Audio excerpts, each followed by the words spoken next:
Start.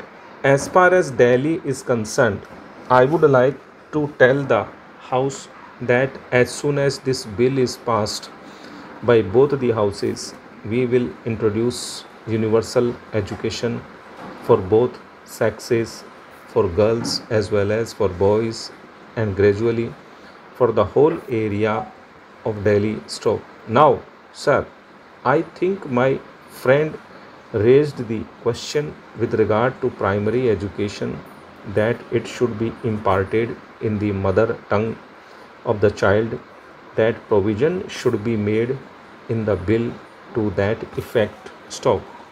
While it is true that in some of the education acts there is provision for teaching through the mother tongue of the child, we, however, did not consider it necessary to make that provision in this bill because in the Constitution we have an Article 350A, which provides that the state shall endeavor to provide primary education in the mother tongue of the child. So, in view of this constitutional provision, it was not considered necessary to make this provision here. Stop.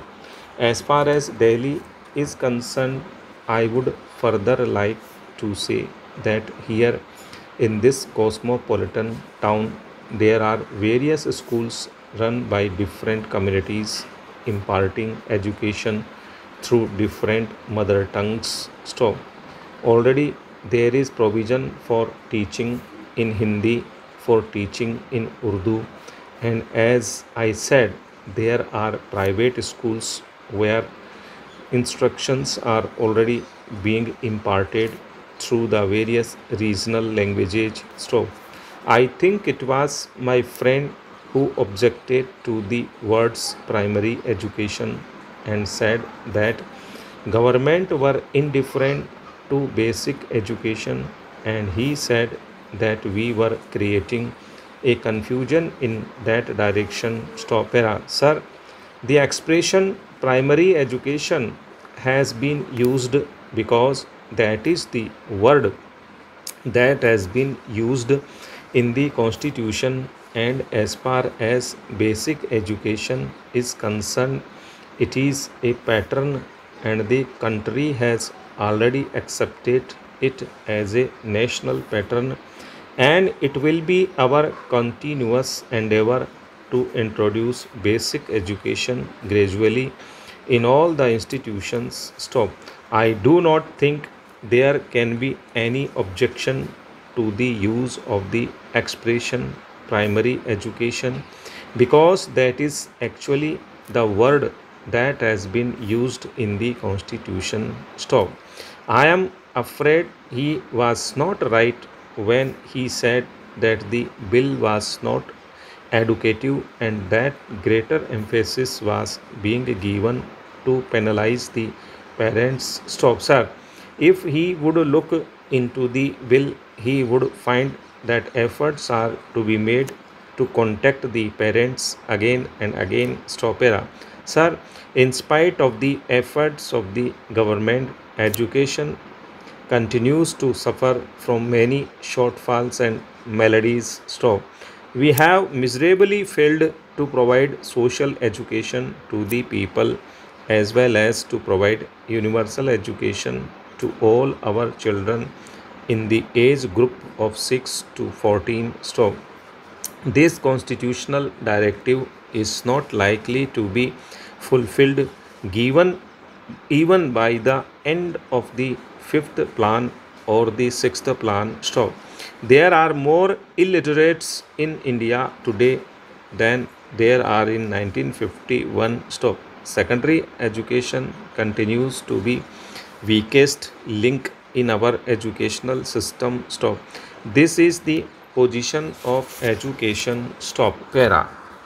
Mr. Deputy Chairman, there is another very good region, and that is the geographical region. Stop.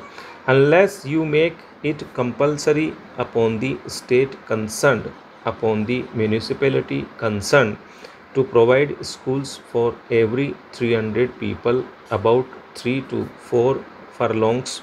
Mere geographical reasons will prevent the children from going to school because tender children of 5 and 6 cannot walk a mile or two to attend schools. Stop.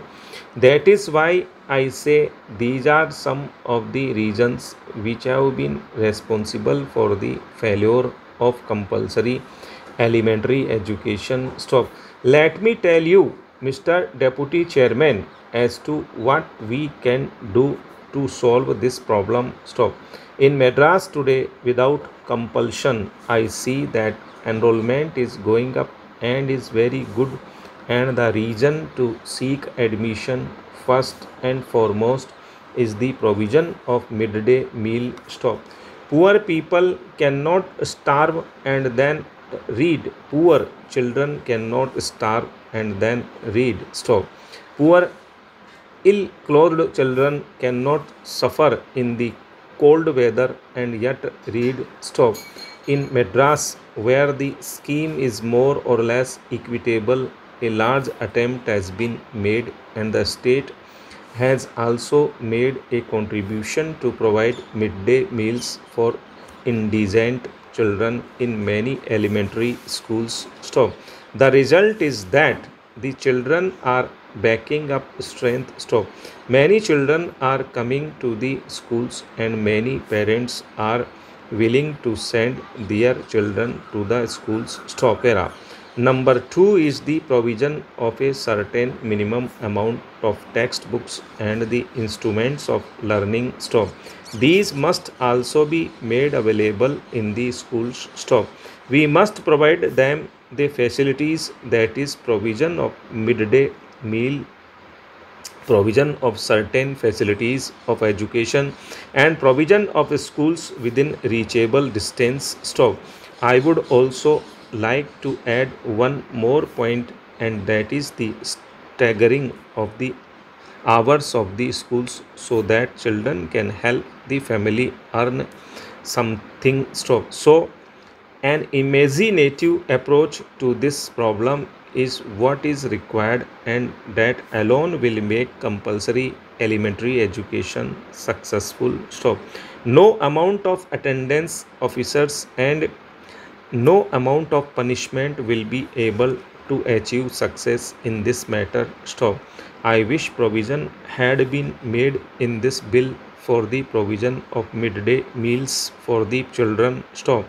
Provision must be made to give up a cup of milk where there is cold. Provision must be made for the supply of some clothing to the indigent children, and provision must be made for giving to the poorest children the instruments of education. Stop.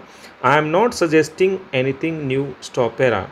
In England and in other countries where compulsory education has succeeded, provision of such things had been made, and that is why they have been successful. Stop.